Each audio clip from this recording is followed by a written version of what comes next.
पंढरपुरातील विठ्ठल रुक्मिणी मातेच्या मूर्तीचं जतन आणि संवर्धनाच्या प्रक्रियेला स्थगिती देण्याची काही वारकरी संघटनांची मागणी न्यायालयानं फेटाळली। 23 आणि 24 जून असे 2 दिवस मूर्तीवर प्रक्रिया करण्यासाठी विठ्ठल रुक्मिणी दर्शन बंद राहणार आहे। तर राज्य आणि केंद्र सरकारच्या पुरातत्व विभागाच्या नियमानुसारच मूर्तीचं जतन आणि संवर्धन केलं जाणार आहे। या कामासाठी सोमवार रात्री 10 वाजल्यापासून ते मंगळवार बुधवार असे 2 दिवस दर्शन पूर्णतः बंद ठेवण्यात येणार आहे।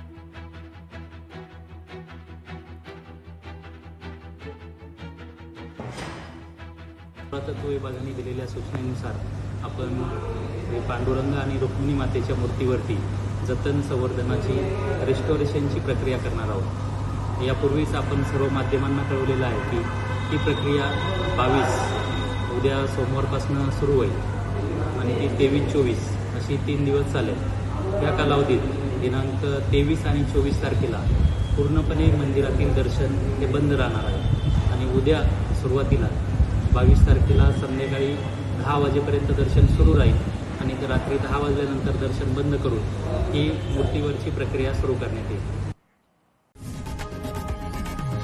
लोकशाही मराठी ऐका, पहा, जागरूक रहा।